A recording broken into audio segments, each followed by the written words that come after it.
So I've been throwing a fair little bit of shade at the Division 2 lately, as well as the developers, from a terrible PTS to horrific suggestions on their gear, and then finally to their story and writing. However, I kind of want to backtrack from that just a tiny bit and just go over why the Division game and why I am so passionate about this game in hopefully a broader, bigger spotlight.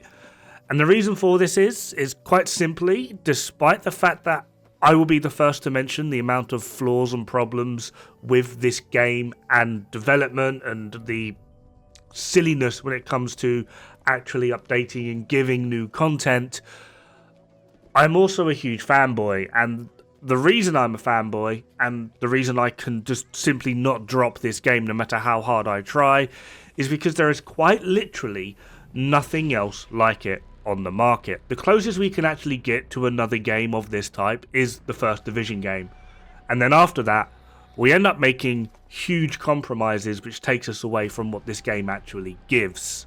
Now I'm going to give a brief overview of what this game actually gives, and despite the fact that the devs have come out and said that this game is a tactical shooter, which is mind-boggling, it isn't. It's at base it's a third-person looter shooter. You know it, I know it. But what this game actually gives is a third-person, open-world, stat-based, cover-to-cover looter shooter. Now, a lot of these terms might seem like I'm making them up, but obviously the game is in third person. Although there are separate tiles here, there, everywhere, we do have an open world. But unlike other open worlds, with games like this, we can get two separate pieces of gear, but they can offer very different stats. The gear brand, or the gear basic, will have its own individual thing, but it can actually come with different stats, which is unlike other games of this variety. Typically, if you got two identical helmets, they will have essentially the same stats, maybe a slight change in stat range, but essentially near enough identical stats.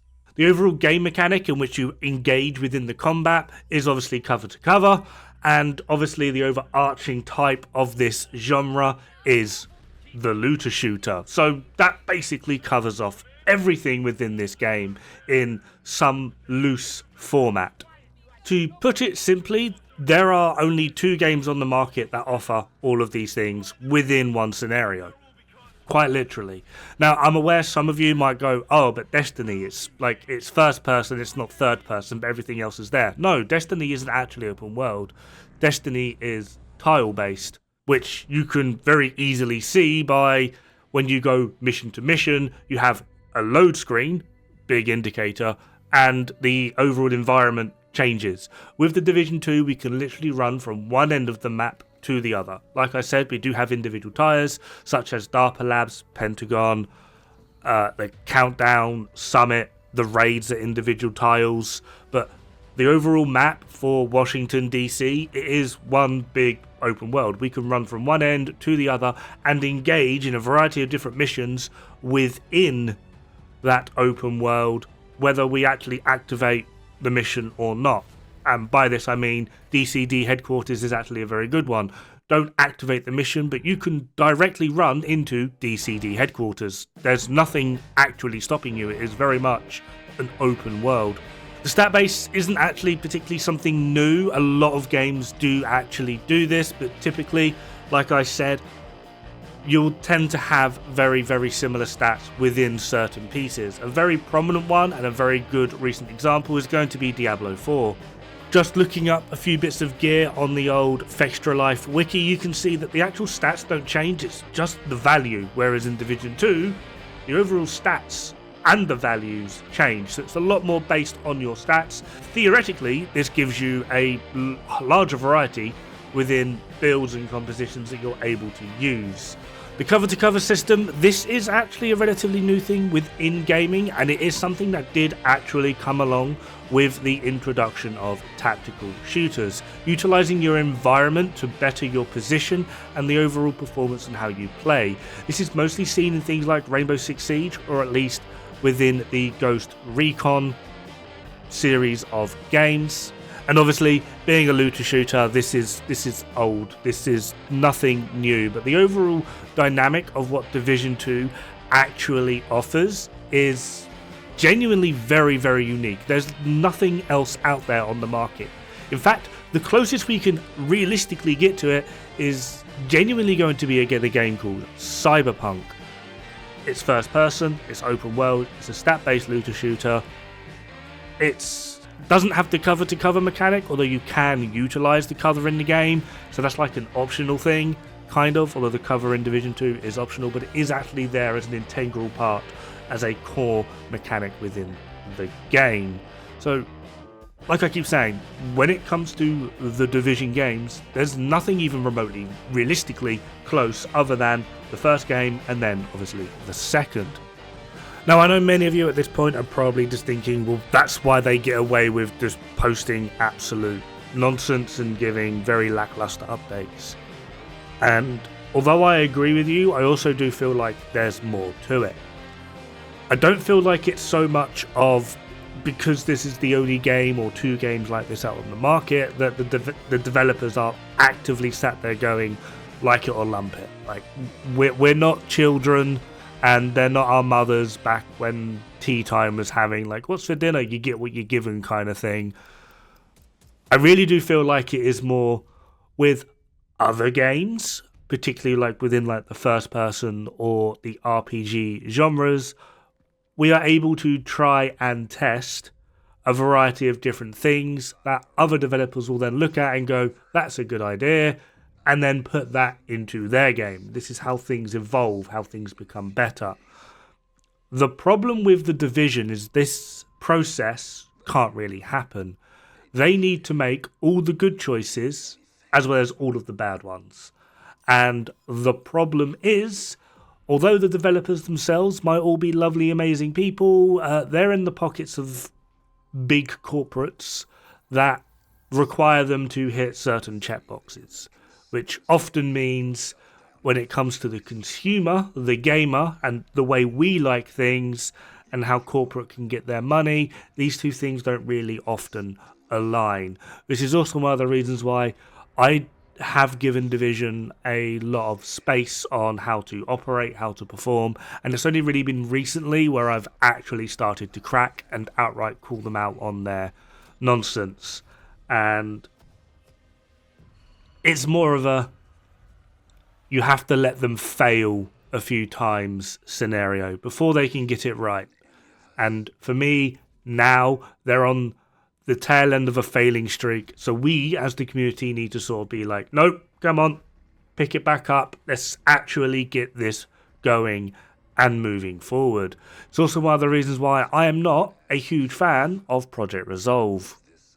Now, my distaste for Project Resolve will have to be a separate video, because that's obviously going to be a negative one. This one's meant to be positive. So hopefully at this point you'll agree with me that there's not really many games, if any games at all, on the market that are even remotely close to the Division 2, as well as the fact that they are kind of pioneering this overall market space. So we need to actually afford them the opportunity to fail a few times, which does mean that if we are going to get upset with them, we need to do it in a constructive, polite manner and offer actual suggestions on how to fix certain things. We can't just go, bad game is bad, and walk away. We actually need to give them advice on what would actively help the community as well as them as the developer. And the reason I say it like this is quite simply, developers aren't really typically known for playing their own game, or at least in fruition, simply just because a lot of the community members within games are going to be of a higher skill tier, higher caliber, a lot more free time, and to be perfectly honest, once you turn your hobby into a job, it really does sort of diminish the release that hobby gives you. So after spending all day developing a game, I think the last thing I personally would want to do would be go home and play a video game. I'd be bored of it by that point. So we as the community need to actually give them genuine active feedback on how to improve, not just flap around and hope for the best. We also do actually get some pretty regular updates, or at least when there's something mentionable coming. I know a lot of people would like more contact, but I kind of feel like if I got a tweet or a notification every time the devs sneezed, I'd be kind of bored of it. So at least when new updates are coming out, the community is notified. They have their own Discord, which they do interact quite well with the community. They have a very good moderation team as well, of a very knowledgeable basis as well. A lot of the time, moderators within communities like this are actually pretty lackluster or get genuinely quite power drunk or hungry. I'd say at least 90% of my interactions that I've had on the official Division 2 or the Division's Discord have been positive, interacting with many of the moderators that have a great field of knowledge and genuinely good, helpful advice, which honestly for me is a breath of fresh air, as well as they do their live streams as well for the Division 2, which gives us great shots like this, which is, you know, the awkwardness of Yannick and Daria trying to be on camera, and I'm not sure what's going on between them, but they individually they seem like very happy, interesting people, but when they're together, the amount of awkward that comes out, I find an interesting combination. So yeah. Now, in case you can't tell, I am not a developer. I've tried to research my next few points. However, I'm not actually too sure on the development technical lingo. But from what I can gather, doing open world RPGs, particularly within the looter shooter spectrums, are actually some of the hardest games to make. And then doubly so when they become live service. And there's a simple reason for this. I'm going to try and do my best to explain this, as well as add a metaphor into it, because that's the only way I could actually understand it myself. A game is created using a series of assets, not just a building, but walls, benches, certain rubbish, and I mean like literal rubbish on the ground, trash cans, garbage bags, whatever you want to call them. Each individual thing you see here is an asset. These are created. Sometimes they're created pre-development. I believe in something like the Unreal Engine store, you can actively buy these individual assets, which a lot of people do have access to. It's also one of the largest backlashes for a lot of games, when they just buy the assets from the Unreal Engine store and then just stack them up in a platform, and ta-da, you have a world. It's a very blank, bleak looking world, and everyone is able to recognize these assets, and you can essentially, the Unreal Engine store sells jigsaw pieces, and you can buy these pieces and put them together and create a world how you would see fit, not unlike any type of survival building mechanic. The Division 2 actually hasn't done this. Although there are some prepaid assets, it's mostly things like leaves, a tree, kind of thing. The individual buildings, obviously, to actually make it look relatively, I don't think it's an exact replica of Washington DC, but I do know it's very close. There are even satellite navigation points, longitude and latitude points within the game that you can directly reference to Google Maps, and they are near enough the exact same point. It's a very intelligently designed game. The problem here is, though, is once those assets are built and put into the game, you no longer need that asset anymore. It's in the game, but you don't need the actual physical, the ones and zeros, essentially. You design it on your computer, you're over here, you're designing, you're making it, you get the asset itself, you put it onto the server for the game, and then what you've got on your computer, what you physically built, you can control or delete. This is essentially metaphor time. Imagine if you are a woodworker, a handyman or something, and you build a bookshelf. You've built the bookshelf, you take a photo of it, you post the photo of it online, you then put the bookshelf in the skip. You don't need the bookshelf, you just needed the photo of it online. That's essentially it. Now, so some of you might be going, oh, it's pretty easy to build a bookshelf. Yeah, now build hundreds of thousands of them. Basically, every cutscene within the Division 2 is going to be treated this way. Once the cutscene is finalized and it's put into the game, onto the game server, so that when you trigger a certain point within the game, you are treated to the cutscene.